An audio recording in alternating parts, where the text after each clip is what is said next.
Hello students, हम कर रहे थे price elasticity of demand. Last session में हमने किया था टोटल एक्सपेंडिचर मेथड। अब हम इसका सेकंड मेथड करेंगे, प्रोपोर्शनेट मेथड और the percentage method. Percentage method से क्या है, हम परसेंटेज के थ्रू फाइंड आउट करेंगे कि इलास्टिसिटी ऑफ डिमांड कितनी है। इसमें प्रोपोर्शन में निकालेंगे किसी प्रोडक्ट के प्राइस चेंज करने से डिमांड में कितना चेंज आता है। इलास्टिसिटी ऑफ डिमांड का फॉर्मूला क्या है, इन दोनों में प्राइस एंड डिमांड में कौन सा रिलेशनशिप है, इनवर्स रिलेशनशिप। सो यहाँ पर हमने क्या पढ़ दिया, नेगेटिव का साइन।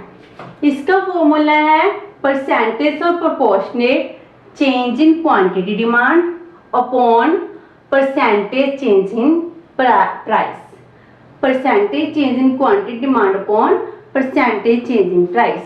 जो हमारी percentage change in quantity demand है, हम इसको कैसे लिख सकते हैं, इसको हम आगे डिफाइन कर सकते हैं, change in quantity demand upon initial demand. अब किसी चीज के परसेंटेज निकाल दे तो यही फॉर्मूला होता है, change upon initial. Change in quantity demand upon initial demand into 100। हमने इसको ऐसे लिख लिया। अब परसेंटेज चेंज इन प्राइस, इसको भी ऐसे लिखेंगे, change in price upon initial price into 100। ऐसे बन गया। अब इस फॉर्मूले को ड्राइव कर लेते हैं आगे। 100 से 100 हमारा कट कर गया। अब आगे change in quantity demand upon initial demand. अब इसको हम आगे ड्राइव करते हैं। Change in quantity demand equals to किसके बराबर होती है, Q1 माइनस Q। Q1 क्या होगी, नई डिमांड, और Q होगी initial demand. Like this change in price क्या होगा, new price minus initial price. अब हम इसको लिखते हैं, change in quantity demand, elasticity of demand का फॉर्मूला, ठीक है, equals to change in quantity demand, या फिर आप इसको डेल्टा क्यू लिख सकते हो। Delta Q mean change in quantity demand upon Q initial upon change in price upon price. Elasticity of demand क्या होगी, अब हम इसको change in quantity upon quantity है, अब हम इसका रेसिप्रोकल निकाल लेते हैं, change in quantity demand upon quantity. अब इसका रेसिप्रोकल हो जाएगा, change price upon change in price. Elasticity of demand equals to, अगर हम डेल्टा डेल्टा साथ में कर दे, change in quantity demand upon change in price into price upon quantity. Means हमारी इलास्टिसिटी ऑफ डिमांड का हमारे पास परसेंटेज मेथड के थ्रू जो फॉर्मूला निकल आया, अगर किसी प्रोडक्ट के प्राइस चेंज करते हैं तो उसकी डिमांड में कितने परसेंट चेंज होगा। मान लो किसी प्रोडक्ट के प्राइस में 10% चेंज होता है और उसकी डिमांड में कितने परसेंट चेंज होगा, हम इस फॉर्मूले की हेल्प से फाइंड आउट कर सकते हैं। उस प्रोडक्ट के प्राइस 10% से 10% चेंज हो रही है, 20 हो रही है, 30 हो रही है, 5 हो रही है, तो इसका एग्जैक्ट मेजर हमें किसी से निकलता है, प्रोपोर्शनेट मेथड से हम फाइंड आउट करते हैं कि किसी प्रोडक्ट के प्राइस चेंज होने से डिमांड में एग्जैक्टली कितना चेंज हुआ। ये था हमारा प्रोपोर्शनेट मेथड। अब हम करेंगे third measurement of elasticity of demand, which is the point method, point elasticity of demand. Point elasticity of demand में क्या है, कोई भी हमारे पास डिमांड कर्व दिया हुआ है, डिमांड कर्व की किसी भी पॉइंट पर आप इलास्टिसिटी मेजर करना चाहते हो, यहाँ पर, यहाँ पर, यहाँ पर, तो इलास्टिसिटी ऑफ डिमांड कर्व की किस पॉइंट पर कितनी है। अगर हम उस पॉइंट, पर्टिकुलर पॉइंट को मेजर करते हैं तो वो बन जाते हैं हमारी point elasticity of demand. Point elasticity of demand को मेजर करने का हमारा फॉर्मूला क्या है, lower portion of demand curve upon upper portion of demand curve, lower upon upper portion of demand curve. अब हम डिमांड कर्व बनाएंगे और उसके कुछ पॉइंट्स पर इलास्टिसिटी ऑफ डिमांड मेजर करेंगे। Let's suppose MN, this is our demand curve. इस demand curve पर इलास्टिसिटी ऑफ डिमांड कितनी है? इसको हमने 5 डिग्रीज की थी, तो हम 5 पार्ट्स में करेंगे। मान लो this is our mid point A, जहां पर क्या है, मिड पॉइंट पर lower portion and upper portion. Lower portion कितना बना हमारा, जहां पर equals to AN and upper portion कितना है, AM। AN equals to AM, क्योंकि इसका क्या है, A क्या है, मिड पॉइंट। अगर ये इसका मिड पॉइंट है तो इलास्टिसिटी ऑफ डिमांड जहां पर कितनी होगी, equals to 1, because lower portion equals to the upper portion. ये था elasticity of demand.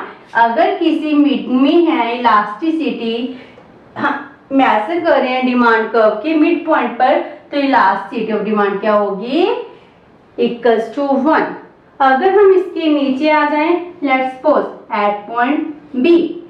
Eight B पर क्या है, हमारा लोअर पोर्शन कितना है, BN एंड अपर पोर्शन कितना है, BM।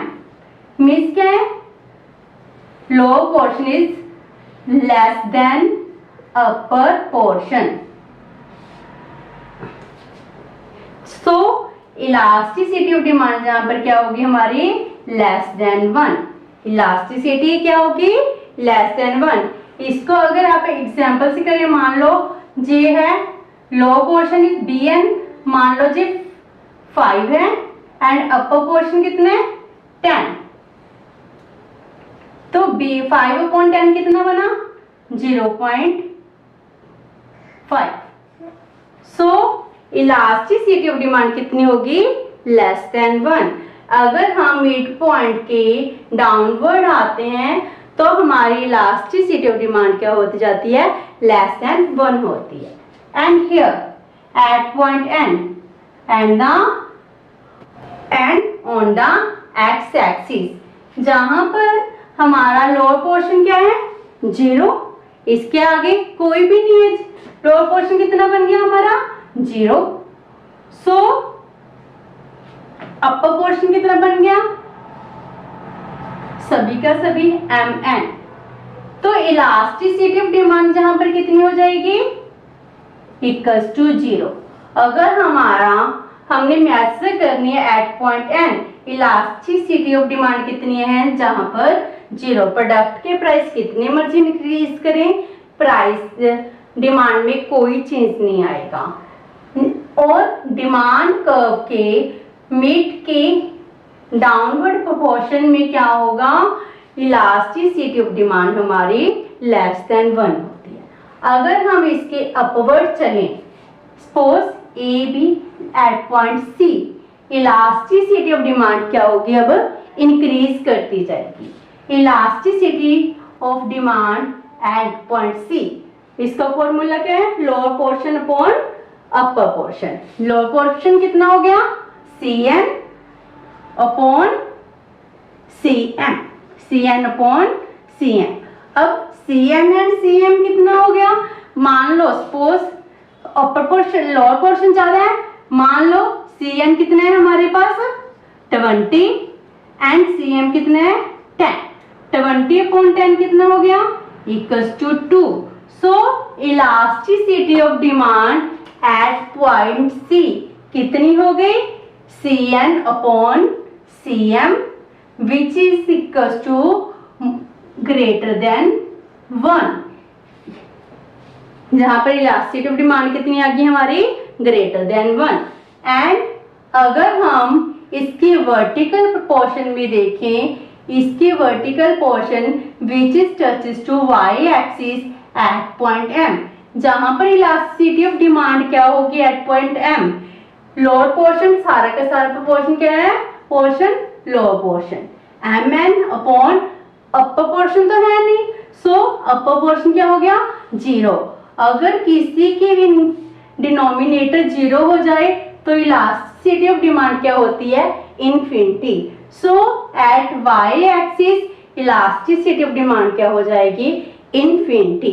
सो हमने ये फाइंड आउट किया पॉइंट इलास्टिसिटी ऑफ डिमांड में क्या डिमांड कर्व दिया हुआ है, डिमांड कर्व के किसी भी पार्ट पर, किसी भी पॉइंट पर हम इलास्टिसिटी ऑफ डिमांड मेजर कर सकते हैं। अगर हम इसके मिड पॉइंट से डाउनवर्ड जाएंगे तो इलास्टिसिटी ऑफ डिमांड कम होती जाएगी, अगर इसके अपर पार्ट में जाते जाएंगे तो इलास्टिसिटी ऑफ डिमांड इंक्रीज करती जाएगी। ये था हमारा third method, point elasticity of demand. Thank you so much, have a nice day.